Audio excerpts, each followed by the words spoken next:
Yeah, he avoids punches like a Pez dispenser.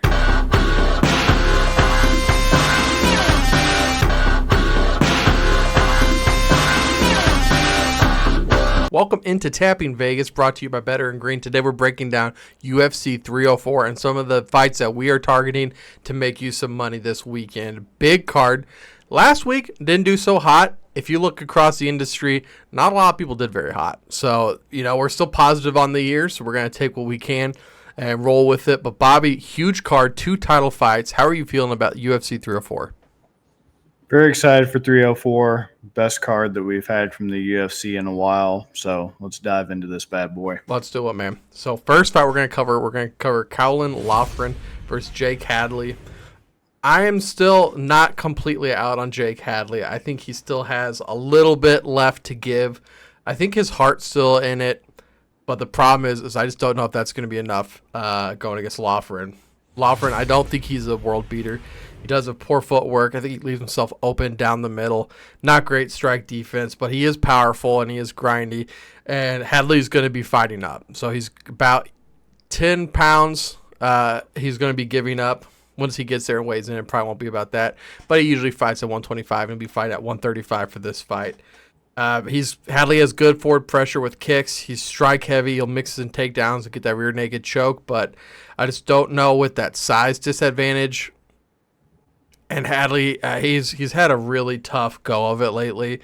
I just don't think he has enough to beat Loughran. And at minus 205 is right there on that line where I think I'll still take money line and just get paid out half of what I put in just to be safe, because this could, with Hadley's heart, it could go to decision. I could see Loughran getting the KO, TKO. Don't really see him get, if anybody's going to sub, I think it'd be Hadley, but I'm going to go with Loughran on the money line. He's getting 82% of the bets, 94% of the money, so we see a lot of sharp money coming in on Loughran as well. Bobby, what do you think? Caolan Loughran is very interesting in 135. That division's a shark tank right now. So he's riding some momentum off that Angel Pacheco fight. I actually picked against him in that Pacheco fight. I thought Pacheco was going to be able to pretty much just dismantle Loughran, and it was the exact opposite of that. And yeah, I don't necessarily disagree that I'm not sure if he's a world beater right now, but I was left with very good impressions of Loughran after that fight. As you've already mentioned, he's massive, and he's going to be even bigger going up against the flyweight who's coming up to bantamweight and on short notice, might I add. So yeah, usually when fighters are moving up in weight class on short notice, that's not really good for them. Instantly think Conor McGregor versus Nate Diaz in the first fight. Moving up on short notice, not good for the smaller guy who at the time was Conor McGregor. Don't think it's going to be good for Jake Hadley.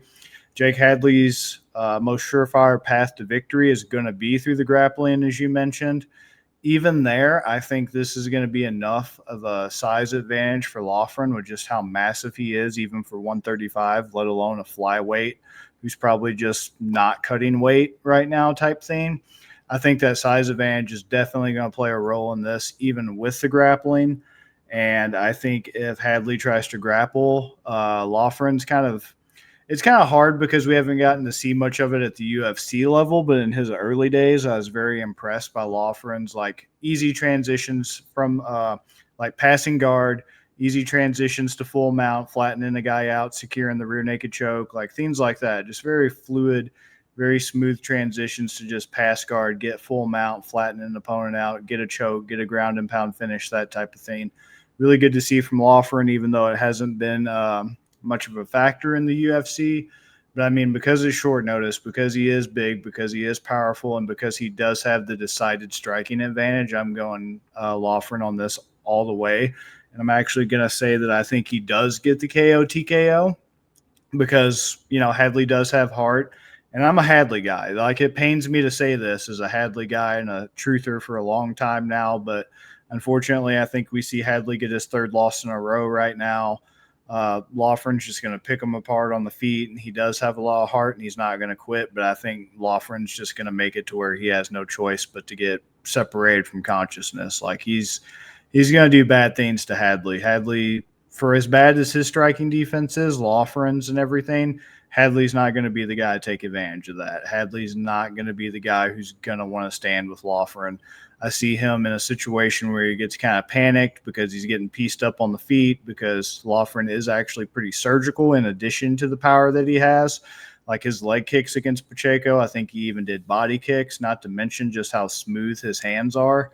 This is just Loughran all the way for me, and I just think Hadley's going to get panicked. He's going to shoot. He's going to end up on bottom, and he's probably going to get ground and pound finish. Loughran is. So I'm going to say KO TKO to take the edge off the money line, and for Haymaker, depending on how the rest of this card goes out, I might be coming back to this fight. I like it, Bobby. I'm glad we're starting off on the same page. This fight card is in England. They're known for their food, like their fish and chips, but I also have meatballs here. Is that correct? Yes, meatball Molly McCann versus Bruna, Brasil. And it's Manchester, isn't it?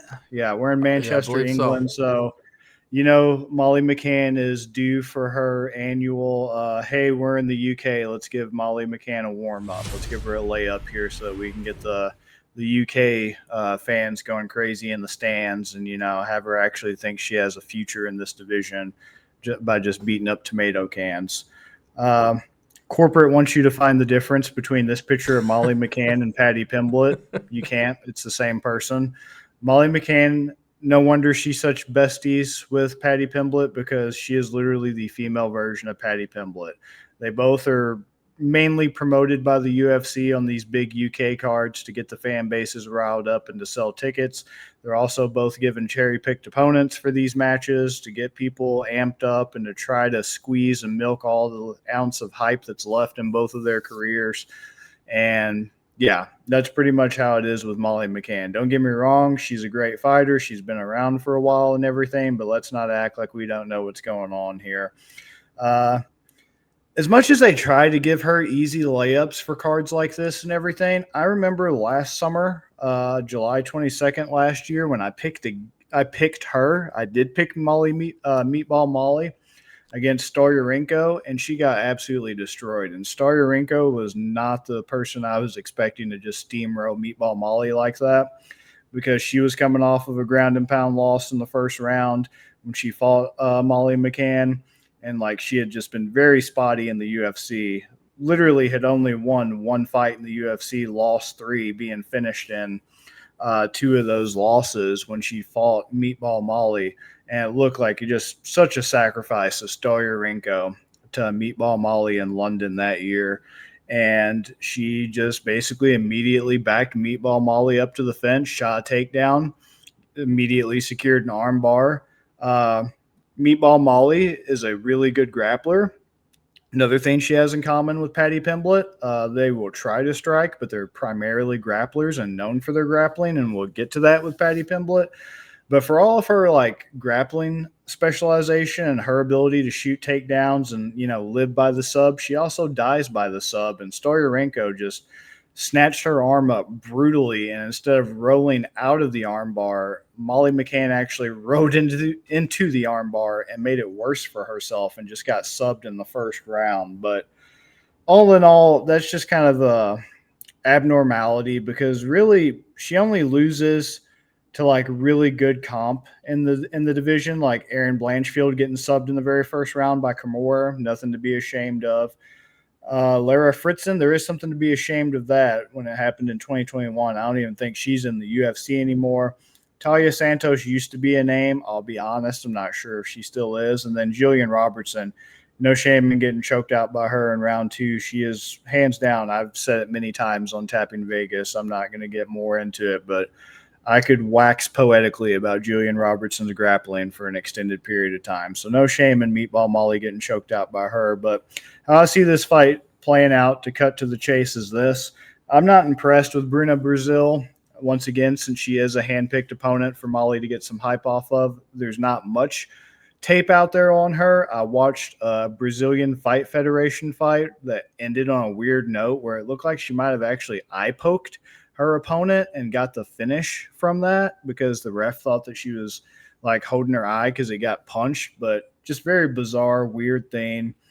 As far as like how I think this is going to play out, yeah, easy round one or round two at most finish for Molly McCann. Get some hype up, get Manchester pumped up for Paddy coming out later. Good times row. The odds clearly reflect this. Molly McCann probably going to be one of the heaviest favorites on this card, minus 345. Bruna plus 275. As far as like KO, TKO, or sub, I'm liking my odds on this because McCann by sub is plus 600 and McCann by KO, TKO is plus 200. If I combine those, what would I get? Let's see. The KO and sub is plus 140.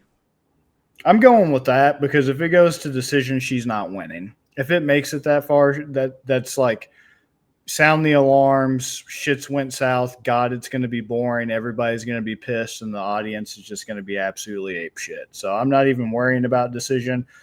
And I like to do KO, TKO, and sub when it's possible and profitable, the two Ps on Molly McCann, because in my history of covering her back when I was strictly the article guy, plus now doing Tapping Vegas as well, I remember it wasn't the Staryarenko fight that I covered, but it was, I believe, the Hannah Goldie fight maybe. I forget which one it was, but she pissed me off because she had the opportunity because she had full back mount. And the sub was there and the KO TKO was there. So when she's presented with both, it's 50-50. Either way it goes, which one she's going to pick. She'll either do the sub or do the KO. But that's just how she rolls because, like I said, she either lives by the sub, she dies by the sub, and then when she does decide to strike, it's usually a ground and pound type finish other than her back-to-back spinning back elbows, which that's covered by the KO TKO as well. So, yeah, especially if I'm getting that at a plus 145, I'm going with that to cover all my bases with Meatball Molly because I really do feel like since it is a cherry-picked opponent, it will lead to a finish because they want to keep it exciting for the crowd. And I'm not really worried if it goes to decision because if it goes to decision, I'm losing money anyway because that's not what's going to happen with Meatball Molly. Bruna Brasil will win the decision. What do you got, Ben? So the last fight that Molly had was her first sub win, and that really it made me upset because I think I was on the KO decision, and I was like, she never gets sub wins. So the fact that was the fight. Yeah, yes, that was the one where she could have had ground and pound. That's the one. Yes, but she took the sub. Both were there. Yeah. Yes, and she was like beating the crap out of her too, and then subbed her with like 5 seconds left. That was just so obnoxious. I don't think she goes from 0 career subs to back subs. So I'm actually gonna do Molly McCann just straight knockout at the plus 200. She has a lot higher volume, so I think Molly can win a decision. And with it being women's MMA, not to shit on women's fighting, but it goes to decision quite often, even when you don't expect it to. I think Molly gets the knockout, not just because Molly has that good striking, I think, and she has the not great striking, but she's got good striking and she's got good volume. And like you said, she has that spinning elbow that she uses. I think that it's the perfect storm with Brasil, which also, by the way, her nickname is the Special One, and her last name is the country she's from. So you might want to be careful about the IQ coming out of this one. She hasn't fought anybody. She has really low hands and a karate bouncing stance, and that's just a perfect scenario to get knocked out by Molly. And like you said, in England in front of the home fans, she takes a lot of low percentage chance shots, like the 360 spin kicks where you're not looking at the person, you just kind of pull it out of your ass. She does a lot of that stuff, and I think when you take your eye off your opponent, that just gives your opponent such an advantage. And the fact that she did it like 4 times in one of the fights I was watching, I'm like, man, you can't do that stuff at a high level like constantly and get away with it. So I think Molly catches her at one point. Right now she's got 89% of the bets and 78% of the money. So there's some sharp money coming on Bruna, but I think that's because of Molly's line. Just at minus 345, nobody wants to take that. They'll take the chance on Bruna, but like we were saying, I think in this fight you have to take a method or you don't bet this fight. Right, exactly. Because you got to do something to take the edge off. And like I said, there are so many things that point to her getting a finish for sure. So that's why I just like to cover my ass based off what I saw last fight. I'm trying to be optimistic like you, but I like how you're taking KO, TKO, and I'm just covering both so that no matter what, we're ending up with plus money. So that's very Yes, smart on our account. I agree. I agree. I really like that. This next fight, we've got Arnold Allen versus Giga Chad Kyle. Arnold Allen, his last two losses were to Max Holloway and Evelev, two guys at the top of the division. Like I don't see those losses as negatives. Arnold Allen just weren't as good as these guys on this day. That's fine. You know, if I was doing a ranking, I probably would put Arnold Allen beneath them. So I don't put any. I'm not dropping his stock with those losses. He's got a dangerous sub game and some iron hands. Looking at Giga, he's a kickbox competitor. He's got a good standing game, but he is very easily taken down if you get to his legs. And I think Arnold Allen is going to be able to. Right now, 85% of bets, 78% of the money. So once again, you've got some sharp money coming on Giga, but you know, I can't get behind him. I think Arnold Allen is probably, like we said, under Holloway and Evelev, but he's still one of the top guys I feel in the division. So I'm gonna take Arnold Allen at minus 225. I don't know if that's bad enough for me to have to go a method. I'm interested to see what you have to say and if you can sway me off the money line. So what do you think, Bobby? Yeah, I definitely can't disagree with you much. Oh wait, no, I'm a Giga Chad. All in on Giga, baby. No, I'm just kidding. Fuck that dude. Arnold Allen for me as well. As far as being able to convince you, possibly it depends. Let me run up the odds right quick as I talk about this. Yeah, Giga Chikadze, I think he's just the product of some hype. 100%. Pretty much can't disagree or add anything to what you said. You hit everything money. Movzar, Max Holloway. That does not indicate that your career is over No. at all. He also has a sub win over Mads Burnell, who is a guy I am very high on and I like. I'm a Mads Burnell guy. My only hesitation with that is I believe, if I remember correctly, it's been a few years, but I think that was a result of Mads being the one shooting the takedowns. And so he was able to reverse and get a good position on Mads. When Mads shot in and was really tired and sloppy, he was able to lock up the guillotine off a sloppy takedown. That's kind of the thing that makes me wonder how he's going to approach this fight because, like you said, Giga does have very bad takedown defense and no grappling, Mm-mm. seemingly to speak of type thing. But I don't know if Arnold Allen is going to be the one to shoot on him because if he's not shooting, Giga damn sure isn't. So I don't see that type of finish occurring because that's how he got it off Mads, was Mads shooting. So I don't think Giga's going to do that. And then it makes me wonder since Calvin Cater was able to box the ears off of Giga to give him his first loss, if he would take that approach, in which case I would be curious if he would get the knockout because he does have power in his hands. And I get it was because he was depleting himself because he thought that was the answer to his stagnating career. Dan Hooker coming down from 155 to 145 and immediately getting sent back up by Arnold Allen because he got TKO'd in the first round. Like, how much did the weight cut play a factor in that? Does Arnold Allen just have heavy hands? Like, that's the only TKO he's had legitimately in the UFC because the Calvin Cater one was Calvin tore his ACL. So even though it was ruled a TKO, like, he did not contribute to it type thing. So he's got one TKO legitimately and one sub legitimately. How do I see this going? I do still believe that he can finish Giga Chikadze, though, because Giga Chikadze is just not that guy who really is defensively sound. Like, he has that low hands down kickboxing style, leaves his chin up, just not defensively sound at all. So, yeah, I'm in on Arnold Allen. I'm just trying to think about how much I want to play loose with this because The he has problem been. Go ahead. The problem is with the double methods, you're not getting much better because with Allen at minus 225, you can do the KO decision at minus 200 or the sub decision at minus 165. So really, the only one you can take that would make sense would be the KO sub at plus 300. But I mean, it has to end then. Arnold has to finish. Right. Huh. He's only been finished once in his career, Giga has. That was his Dana White Contender Series fight in 2018 when he got choked out.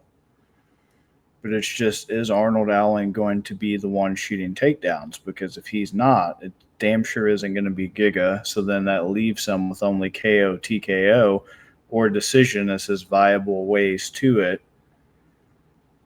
Yeah, I'm just going to – there's too many unknowns with this one for me. I'm just going to stay with you on just the money line. I could easily see the KO, TKO, or sub. It's just the sub, the more I talk it out, seems less and less likely if Arnold's not the one initiating. And then the striking, even though I don't think Giga's that sound defensively, Arnold Allen, like I said, how much did that KO of TKO of Hooker, how much of that was the weight cut? And right. Giga, this is his natural weight class. He's not, to my knowledge, cutting an extreme amount of weight. Yeah, I'm just going to go with, yeah, you pretty much covered everything for me. So to wrap this up, I'm in with you on just the money line for Arnold Allen. Yeah, because if you take just decision, it's still minus money. It's still minus 110. So you have to go KO or sub.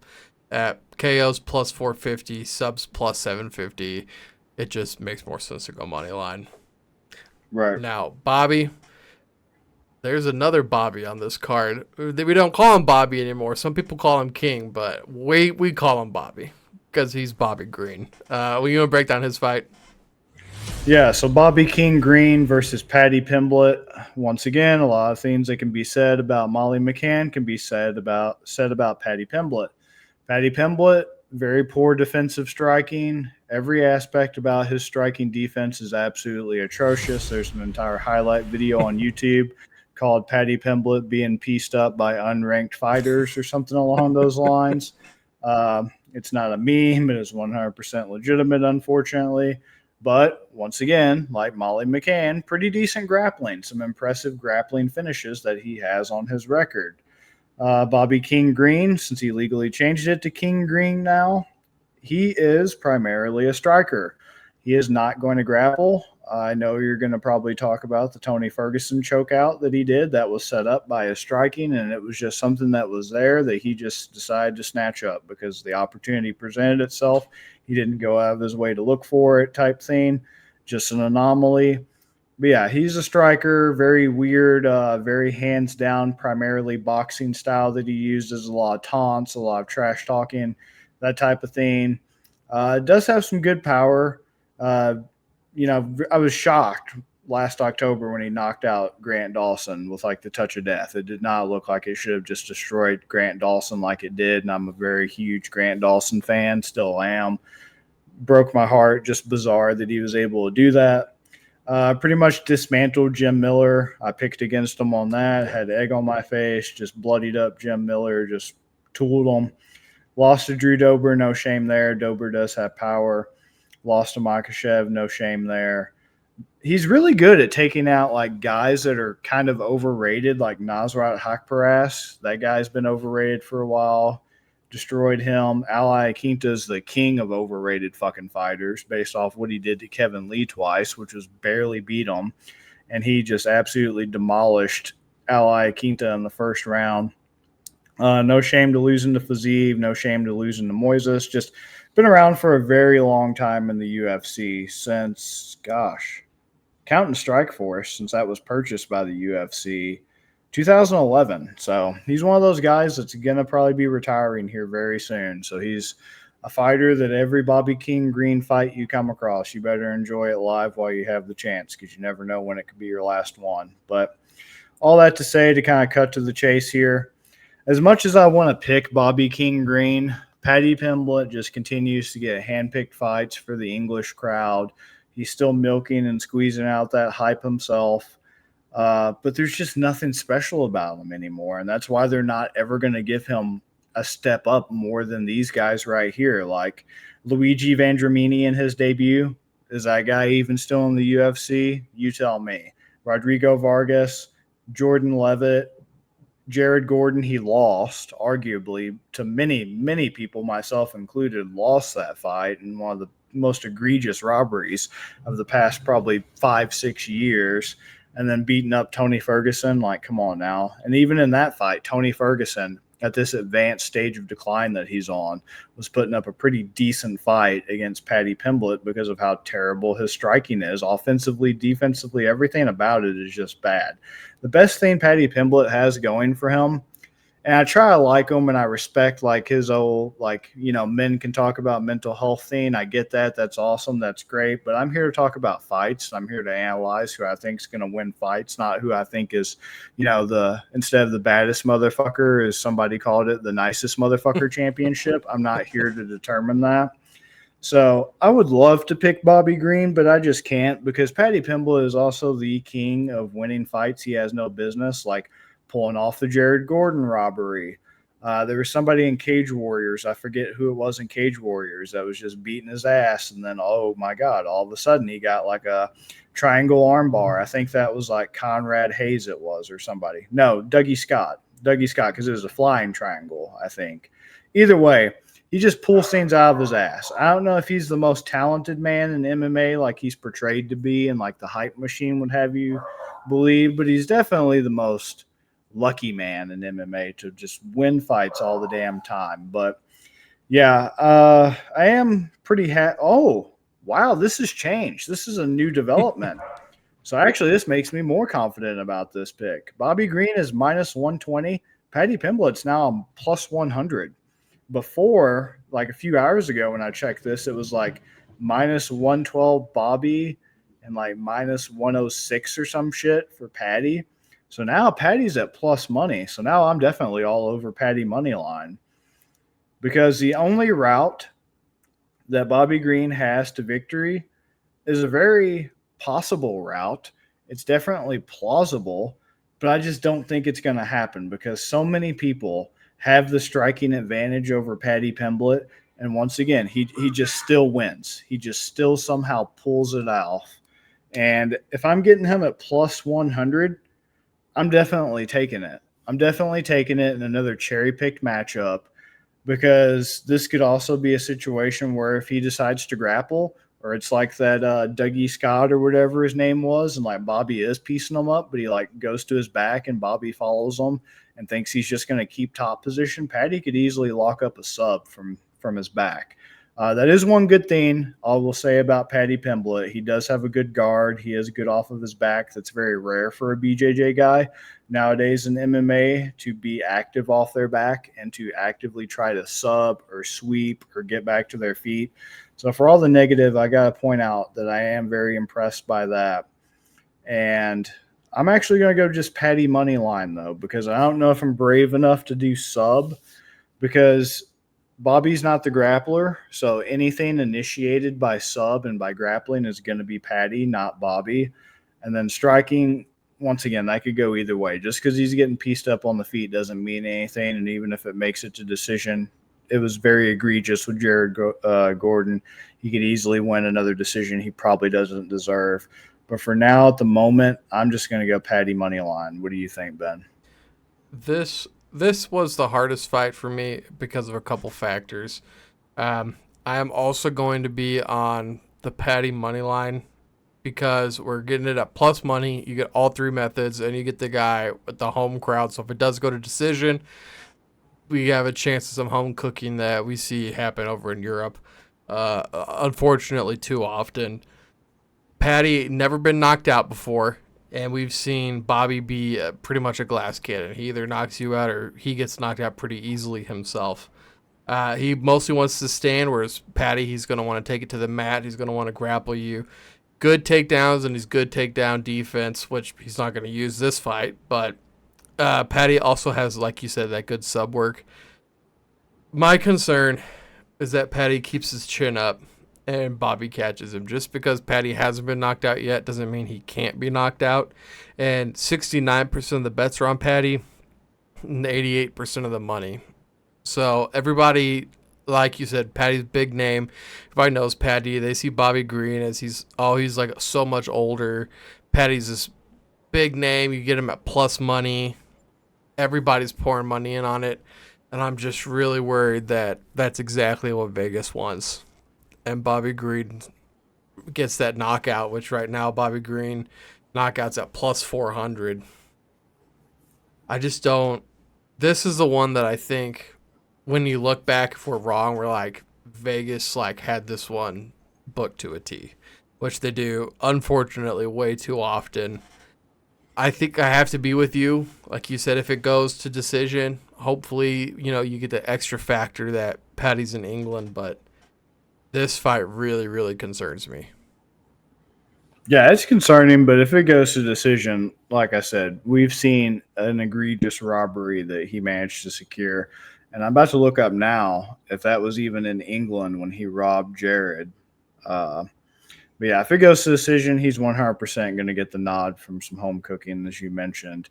If it goes to sub, it's 100% going to be him. Yeah, the only chance that Bobby Green has is a puncher's chance. And to elaborate on a puncher's chance, it's more relevant in boxing, which is why they call it a puncher's chance. But in MMA, it's not nearly as big of a factor because in MMA, there are so many different ways to win. And as long as you're good at implementing your game plan and minimizing your opponents, the puncher's chance can be greatly negated. And I just think Paddy's just too crafty. That is the story of his career. Like, if anything, to ease your mind, I think the hype of the UFC PR machine that they put behind him will outweigh the hype or whatever, the powerhouse that is Vegas. I think if you're clashing titans like Vegas and the betting odds versus the UFC PR machine, Dana's going to go tomato red just to make sure that comes out on top for Paddy. But yeah, when he lost to Paddy, that wasn't even in England. And that was, like I said, a very bad decision that a lot of people were very ticked off and still to this day ticked off about. And Paddy won that in Las Vegas, Nevada. So I can't imagine how bad it could potentially be in the heart of Manchester, England, if it goes to decision. So that just makes me even more confident in Paddy. But yeah, I can't definitely take away from the fact that it is concerning that Bobby Green definitely has, as I mentioned in my analysis, been able to pull off some upsets against some younger guys with that amount of hype behind them. But you got to do what you got to do, and it's just too tantalizing to pass up the plus money coming from Paddy, especially when that's a sudden change. I agree, man. I agree. Next fight, we've got Tom Aspinall versus Curtis Blaydes. And Tom Aspinall, I owe you an apology. I'm sorry, sir. I completely discounted you in the Sergey Pavlovich fight. You converted me. You turned me. After watching more tape and doing further analysis, he's got some power takedowns, but the thing that really impressed me is just how quick this dude is. He can lock up and sub you quick. He's got elite lateral speed, and he's also got elite hand speed for that division. I would love to see a fight between him and John Jones. I think that people would love to see it. I doubt it ever happens. I bet John Jones, if he ever comes back, fights his fight, and then gets out of there. And we don't, we're kind of left sitting with our meat in our hands. But Curtis Blaydes, elite wrestler, but he doesn't use it. He has heavy strikes, but he's at low volume because most of his knockouts when he's on top of people and just ground and pounding them. And in this fight, I don't think he's going to be able to get on top of Tom Aspinall. He's a minus 380 favorite right now. 89% of the bets, 88% of the money. It's so hard to pick one because he can get the knockout, he can get the sub. I doubt it goes to decision. While I'm thinking about which side I want to take, I'll look up the double methods too, Bobby. I want to know what you think. So Tom Aspinall is 100% looking the part of a generational talent right now at heavyweight for sure. The man is just nothing but first round finishes, and pretty much the only blemish on his record is that first Curtis Blaydes fight. So for those of you who don't know, this is a rematch between Aspinall and between Curtis Blaydes. It's the only UFC loss that Aspinall has had, and it was the result of him tearing his ACL or MCL in that fight. So it ended in round 1, 15 seconds into the fight. So very little to glean from that fight between the two that might give us indications of how this rematch is going to play out. But I've been picking against I didn't pick against him against Pavlovich, but I did against Tybura, which is even stupider. But that was his first fight back from that ACL or MCL tear. So I was just trying to figure out how much that impacted him. And apparently it didn't impact him at all, because 1 minute and 13 seconds into the first round, he did what he's been doing in the UFC and TKO'd Tybura. As you mentioned, just flatlined Pavlovich, not even a TKO. Once again, 1 minute, 9 seconds into the very first round. Submitted Volkov with an armbar, 3 minutes, 45 seconds into the first round. TKO'd Spivak, 2 minutes, 30 seconds first round. Actually, I take it back. The only person to make it to the second round in the UFC with Aspinall, of all people, was Andrei Arlovsky. The only man to make it to the second round, and he still got choked out by a rear naked. Badeau, TKO. Jake Collier, TKO. Just nothing but finishes. Literally every single fight since he's been in a finish and in the first round, except for Arlovsky. Lot to like. He really does. Aspinall does blend the martial arts really well. It sounds kind of cliche in mixed martial arts, but there are still so many examples of fighters who their striking and their grappling is very distinct, and their transitions between are very clear and very disorganized, and they're not nearly as fluid as they should be. And Aspinall is just really great at, like, all right, I'm throwing like a leg kick and then I immediately shoot in for a double or a single or whatever. Oh, I'm jabbing and, jab cross, shoot, that type of thing. It's just very seamless kickboxing, BJJ, wrestling blend that he's able to execute.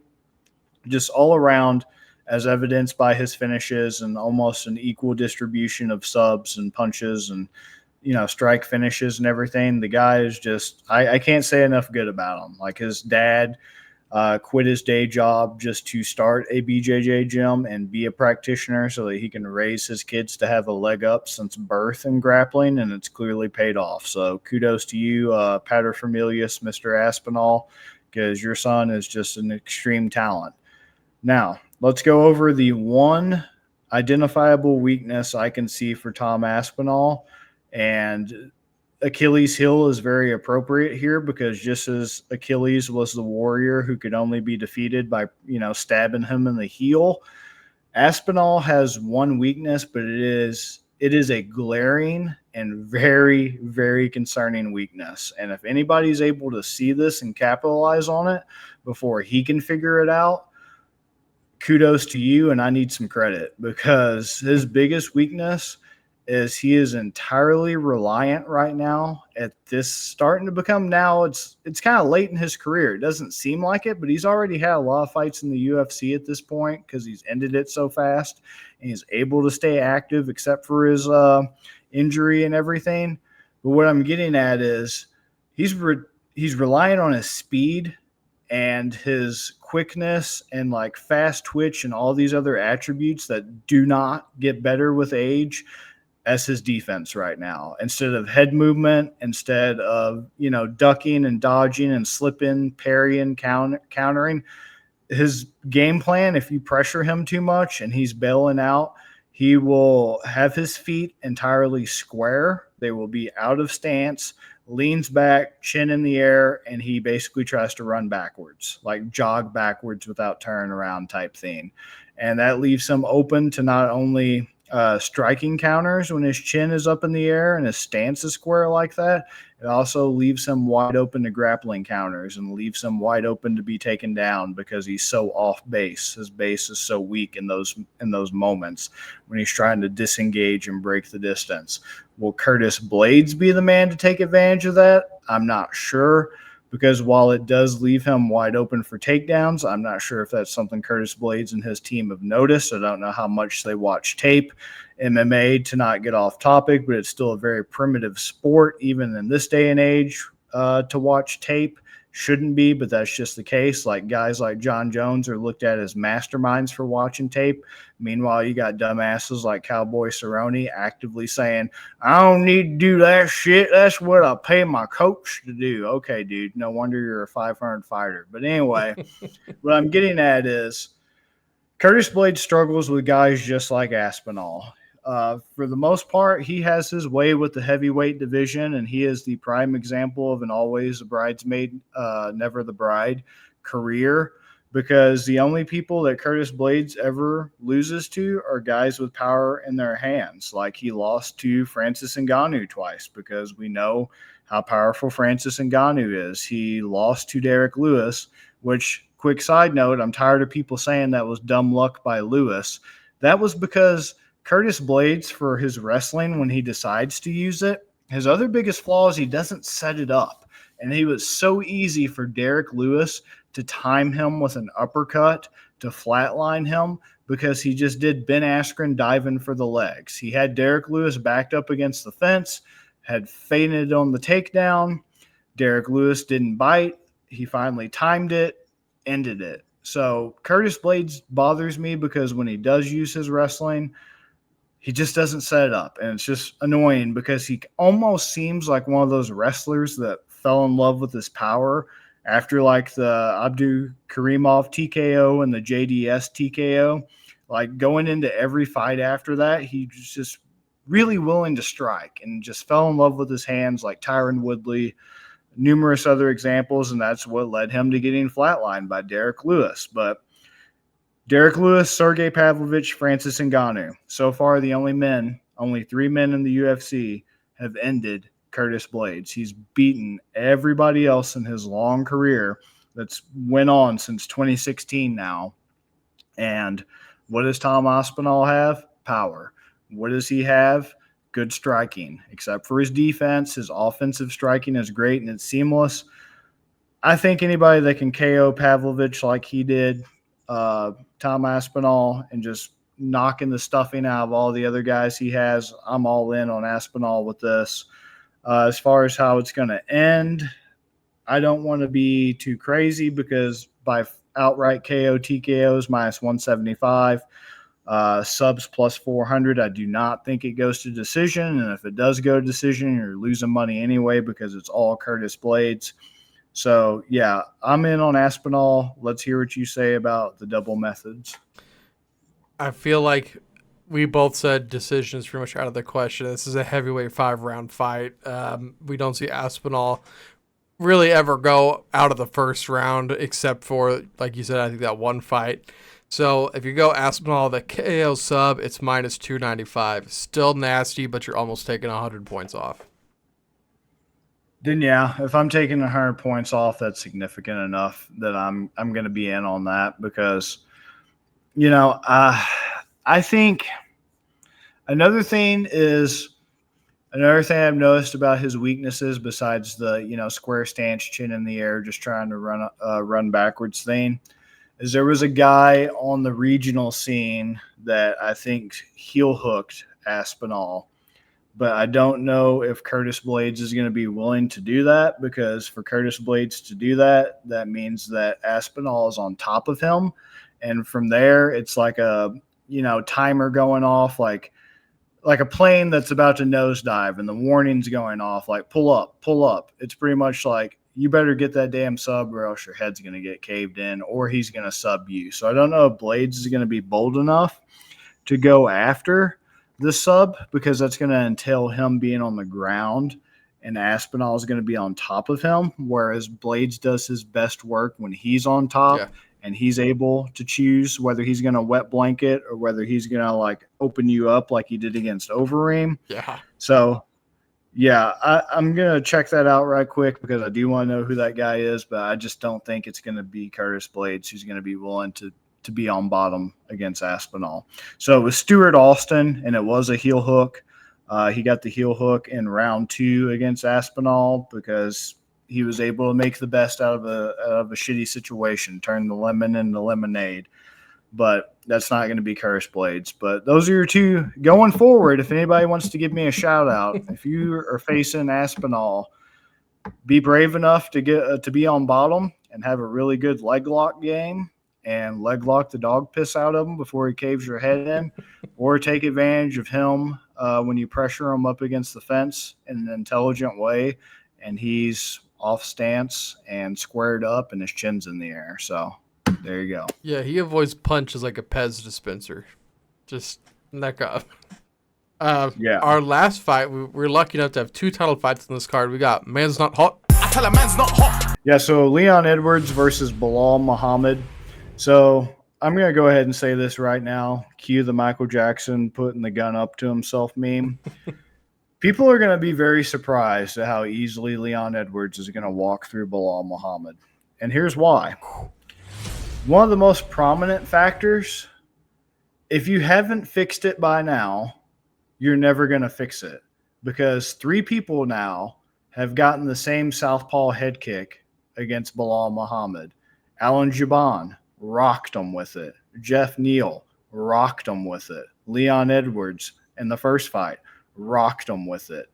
That's 3 different people over years, different stages of his career, everything else. And here's another thing. I'm really excited about this fight, so I'm going to go off on this fight. We're going to do some great analysis on this.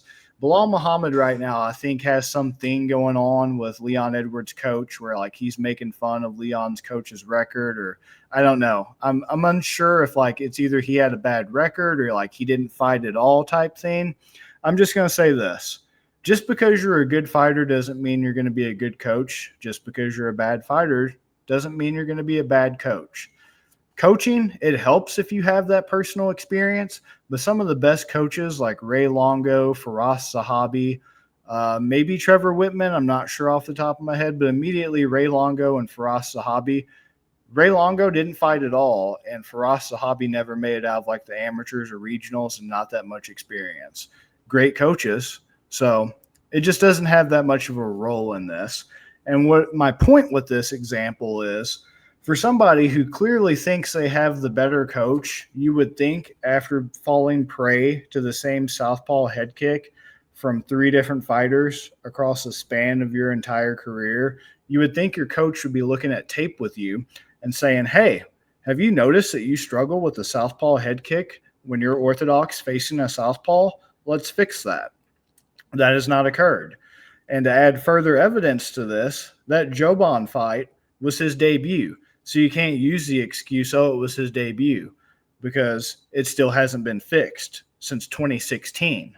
Adding further evidence to the fact this is a deep-seated problem that has been going on for quite some time now, almost a decade, without being fixed. When Jeff Neal called him with it, 2019, 3 years in between, still not fixed. The first time he fought Leon Edwards and Leon hit him with it, that was 2021. So about 2, almost 3 years will pass since he's last been caught with a southpaw head kick, and against a guy who's caught him with it before. If this has been happening since 2016, I don't think it's going to get fixed, because I don't even think that they know it's a problem, and they're probably so arrogant they don't think it is. So that's my number one thing right there. He's fighting a southpaw, and I have an article I'm going to have to write at some point about whether the orthodox versus southpaw thing has any merit. And basically it boils down to this. When you got a guy like Belal Muhammad that is just so weak and susceptible to it, sure, it does play a role in it, and it's going to play a role in this fight. And then the other thing that people aren't taking into consideration is in the first fight, it was in the Apex. The Apex has a 5% smaller cage than the regular standard size cage that the UFC uses for overseas events and pay-per-views such as this one. So how does that impact the fight? In the first fight, Belal was closing the distance because he was just aggressively and doggedly chasing Leon Edwards all around. And that was how he was able to close distance, because he was taking advantage of Leon having that smaller space that is statistically significant at 5% smaller, the apex gauge. He was taking advantage of that to limit Leon's movement, and he still didn't do a good job back then, and he still got rocked, and he still was honestly getting pieced up until the eye poke. I don't know where the historical revisionism comes that he was winning up until that. He wasn't. And regarding the eye poke, he was also eye poking himself. The road goes both ways. So I'm not really too bent out of shape about Leon eye poking him because he threw the first eye poke and literally extended his jab, I believe it was, and then had it as a fist all the way until it made contact with Leon Edwards, and then opened his hands, full hand extension, completely open, took his thumb and tried to like take it into the corner of Leon's eye. So in MMA where you don't even get penalized for eye pokes unless it ends the fight because you win an Academy Award like he did, fair is fair until somebody does something about it. And that's ultimately what rest is. Refs need to do their damn job. Refs need to absolutely do their job. So if they're not doing their job, they have nobody to blame but themselves. So, yeah, that small cage, that was an advantage to Belal. He's not going to have that now. Leon's going to get exactly what he wants, which is room to work. He's not going to immediately be backing up and, back against the cage where Belal wants him. He's going to have a lot more room to go in and out, lateral movement, pick them apart, boom, boom, go with it. So Belal's only route to victory is trying to grapple. I don't think he's going to be able to grapple because Leon thrives in the clinch. The clinch is a part of grappling. Just like he was able to take advantage of some of the same tactics and like setups that Gunnar Nelson was using that I think Belal Muhammad's going to use, he was able to just expertly evade those and catch Gunnar Nelson coming in every time. And just there was one shot where he hit Gunnar with a counter and like pivoted off to the side so he didn't get stuck up against the cage. And it was like Gunnar Nelson was on all fours about to get railed out doggy style type thing. And it was just fucking absolutely beautiful. Masterclass by Leon. He's going to do the same thing to Belal. Belal is going to try to get the clinch. He's going to pivot off so he doesn't get stuck on the fence, piece him up. He might even decide to engage in the clinch like he did against Usman. I'm trying not to use MMA math. You hear it all the time on this show. But the only time it's bit me in the ass was when I used it against Tyron Woodley and Kamaru Usman in the first fight. I fell for Tyron Woodley when he said, how's he going to wrestle better than me? I'm D1, he's D3. How's he going to strike with me? I got more power, blah, blah, blah, blah. That's the only time it's bit me in the ass. I don't think it's going to bite me in the ass on this one because how's Belal Muhammad going to strike with him? He's not. Leon's a better striker. Belal Muhammad in the clinch, I think Leon's better in the clinch. Kamaru Usman, what I'm getting at with this, if Kamaru Usman couldn't hold Leon Edwards down and couldn't impose his will on Leon Edwards, and he's the way better grappler with the way better credentials than Belal Muhammad, I don't think Belal is going to be able to do it. Same with Colby Covington. Colby Covington actually ended up in very disadvantageous positions when he tried to grapple with Leon Edwards, and Leon was able to reverse and sweep and end up in like top position on some of Colby Covington's takedowns when he wasn't doing his best bullshit leg kick, just spin around the cage and look pretty in front of President Trump bullshit that he was playing. When he did try to utilize his only path to victory, it still failed. Belal Muhammad only has one path to victory. It's still going to fail. The small cage favored Belal. It's taken away. The southpaw head kick, he's not fixed that. I don't think it's been fixed for all his accolades and heaps of praise he puts on his coach. It's just not going to happen. Those are two huge factors right there conspiring against him. The fact that Leon's takedown defense has gotten better. He's steadily faced grapplers. He's used to grapplers trying to close distance with him. They're going to do it in sloppy ways like Belal because Belal, going back to blending your martial arts, is not the guy who's going to seamlessly transition between striking and between takedowns. He's going to be the guy who just tries to run at you, just tries to overwhelm you and back you up. Leon's going to be too privy to that, too savvy for that. He's going to make it look easy. People are just – and this is another thing. I'm curious what the sharp lines and who the money's coming in on because all these people on social media, the Belal Defense Force is out there saying stupid shit like – this is how you know you're getting desperate with the whole armchair analysis of, oh, he won the elevator exchange or he won the face-off. Leon looked stupid trying to make him flinch. When you're deep in armchair analysis like shades of Conor Khabib, that's how you know you've already lost the damn fight. And I want to know if these people are putting their money where their mouth is because it's going to shock people. And I'm here to call it right here, right now, call my shot. People have been waiting 1.5 years, and Belal's been crying and whining about being overlooked to the point where he's like more angry at Leon than anybody else, and all this just wild, crazy shit he's been saying. 1.5 years of anticipation just to be like 30 seconds. 30 seconds and done. Not that fast, but you get the point. Like, you've been waiting to, get with a little fine little, little something, you've been just chasing it. You finally get it. Mid. That's what Belal Muhammad is. Belal Muhammad is mid. He's going to last 30 seconds in terms of the boom, boom, pow. Not necessarily the actual outcome, but as far as my official prediction, Leon Edwards and head kick KO. So let me pull up what KO's at, because that's how confident I feel. I know a lot of people think this is going to be a boring decision. I've been guilty in the past of thinking Leon Edwards is a boring fighter until I started studying him more in depth and the crafty shit that he does. And if that southpaw high kick just wasn't so obviously there, I would be in on decision. But it's just too good to pass up, because KO TKO for Leon right now is plus 300 outright. That takes the edge off the money line, which is minus 258 for Leon right now. Belal's at plus 210. I'm not falling for the Belal. I'm going Leon Edwards. I'm going KO TKO at plus 300. I'm all over it. If it goes to sub, it's damn sure not going to be Leon. If it goes to decision, it just depends. There could be the home cooking, since Leon is the English guy. He is the defending champ on home soil. But I would not want to take that risk, because he also has the champion's edge. Usually the champion is favored in close decisions, but I just wouldn't want to take it. I am just so confident with the plus 300 KO TKO head kick. So confident. What do you got? So I also think Leon wins.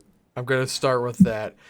Right now, for this fight to go the distance, this isn't even like a over-under rounds. Fight to go the distance is minus 210 for yes. So Vegas and everybody really thinks this is going to be a decision, which, I mean, it makes sense. Both of these guys, you saw all the fire and emotion that came with Edwards versus Covington, and everything that was said in that fight. And then you got to the fight and it was anticlimactic. It was like Leon wasn't trying to take his head off and make him pay for what he said.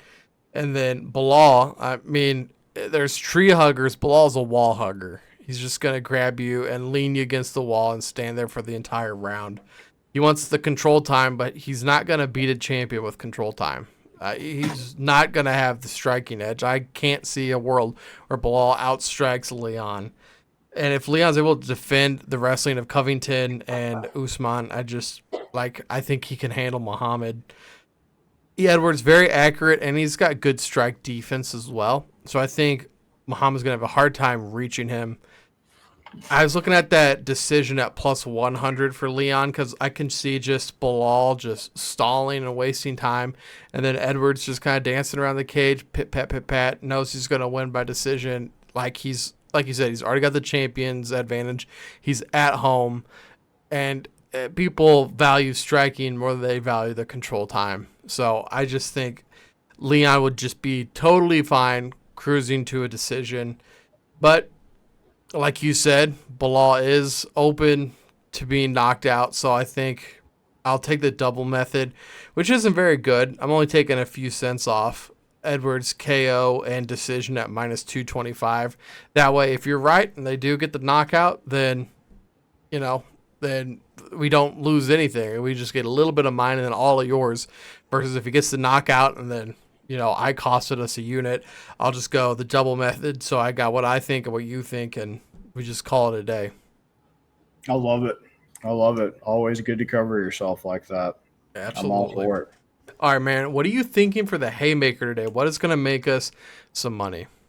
Some real money. Yeah, so the haymaker, since we're already getting some pretty good plus odds on some of these, which, thank God for that. It feels like it's been forever since we've had a decent shot at some decent plus odds to be profitable. This is where I really am just totally fine with swinging for the fences. I said I'd be coming back to Loughran, and I am, because I noticed something. He has a absurd, statistically significant amount of round 2 finishes, more so than anybody else that I've come across in a while. Loughran by KO TKO in round 2 plus 1,200. Oh, So, even the round.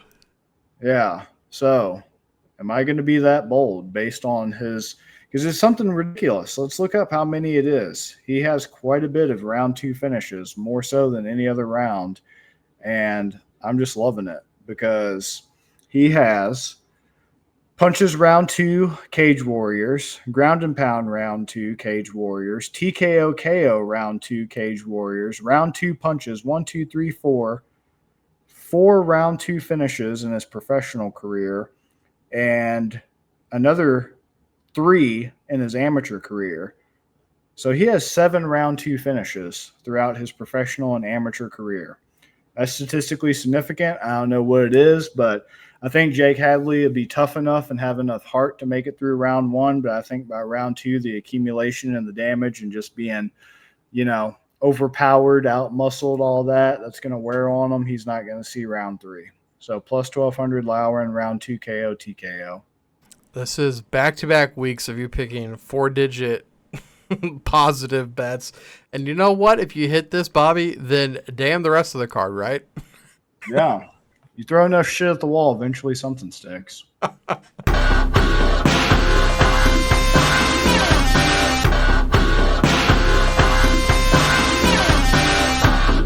You better start listening to the Better in Green podcast. You will not regret it. Trust me, trust me, trust me. And hey, I'm Dean Blandino. Welcome to Better in Green, eh? To Better in Green, eh? To Better in Green, eh? Listening and cash out, that's what it's all about. Come on, let's make cash now.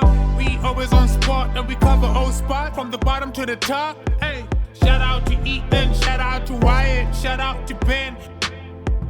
Welcome to our podcast, Better in Green.